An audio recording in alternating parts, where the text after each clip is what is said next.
उत्तराखंड में लोकसभा चुनाव प्रचार चरम पर है। सभी प्रत्याशियों ने चुनाव प्रचार अभियान में पूरी ताकत झोंक दी है। वहीं टिहरी संसदीय सीट से कांग्रेस प्रत्याशी ज्योत सिंह गुनसोला के समर्थकों ने आज अनोखे तरीके से प्रचार अभियान चलाया, जिसमें उन्होंने अपने प्रत्याशी की तरह मूंछ लगाकर सफेद टोपी और सफेद टी शर्ट में मैं भी ज्योत सिंह गुनसोला स्लोगन लिखकर मतदाताओं से प्रत्याशी के समर्थन में वोट देने की अपील की। टिहरी बस स्टैंड से दर्जनों कांग्रेसी कार्यकर्ता घंटाघर माल रोड होते हुए गांधी चौक तक गए और लोगों से कांग्रेस के पक्ष में मतदान करने की अपील की। वह उसके बाद कुलडी स्थित एक रेस्टोरेंट के सभागार में प्रेस कॉन्फ्रेंस का आयोजन किया गया, जिसमें शहर कांग्रेस अध्यक्ष अमित गुप्ता ने कहा है कि आज वे समस्त टिहरी लोकसभा की जनता को संदेश देना चाहते हैं कि हम सब ज्योत सिंह गुनसोला हैं और जनता का उन्हें पूरा समर्थन मिल रहा है। आगे उन्होंने भाजपा पर चुनाव आचार संहिता के उल्लंघन का आरोप भी लगाया। बहुत बहुत धन्यवाद आपका। हम आज इस प्रेस कॉन्फ्रेंस को इस आशय से कर रहे हैं कि कल भारतीय जनता पार्टी के राष्ट्रीय अध्यक्ष जेपी नड्डा जी के द्वारा एक जनसभा को संबोधित किया लाइब्रेरी चौक मसूरी में। ये पार्टी वो पार्टी है कि यदि दूसरे लोग जरा सी भी कोई आवाज़ कहीं पर करें बिना परमिशन के, जरा सा भी कोई टेढ़ी मेढ़ी इधर उधर की बात, ये लोग एफआईआर करवा देते हैं।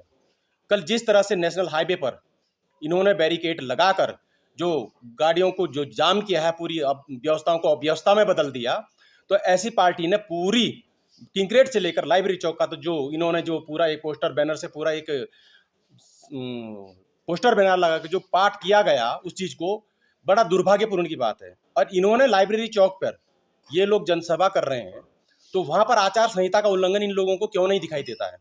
ये तानाशाही का एक ट्रायल हमें मसूरी में देखने के लिए मिलता है, उत्तराखंड में देखने के लिए मिलता है कि लाइब्रेरी चौक पर शासन प्रशासन साथ में बैठा हुआ है, ड्यूटियों में लगा हुआ है।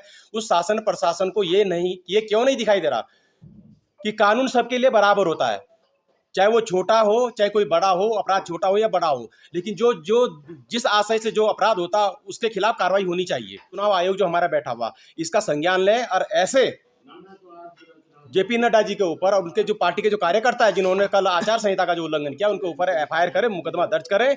क्योंकि इन लोगों ने कल जो राष्ट्रीय राजमार्ग जो बंद किया, जाम किया, जिस हिसाब से इन्होंने यहाँ पर जो लोगों में एक भ्रम फैलाया है राजनीतिकरण को लेके और तरह तरह की बातें इनके द्वारा जो बोली गई है, वो अपने आप में ही एक अपराध है। देखिए, कल मसूरी में बीजेपी के जो राष्ट्रीय अध्यक्ष हैं जेपी नड्डा जी, उनके द्वारा एक जनसभा की जाती है और एक ऐसे स्थान पे की जाती है जो नेशनल हाईवे है। पूरे नेशनल हाईवे को घंटों तक बाधित रखा गया, बंद रखा गया।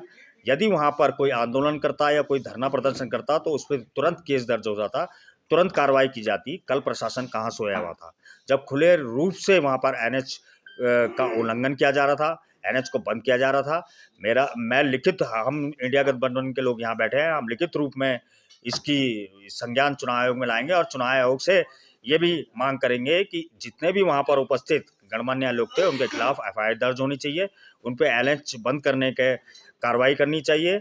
वहीं दूसरी ओर हमारे जेपी नड्डा जी ने वहाँ पर एक बात और बोली थी कि कांग्रेस और अन्य दल कभी जेल में कभी बेल में। तो माननीय नड्डा जी, कांग्रेस तो आज़ादी से पहले से जेल और बेल में है, क्योंकि सिर्फ आज़ादी की लड़ाई में कांग्रेस के नेता ही जेल गए और कांग्रेस के नेता ही बेल पे बाहर आए।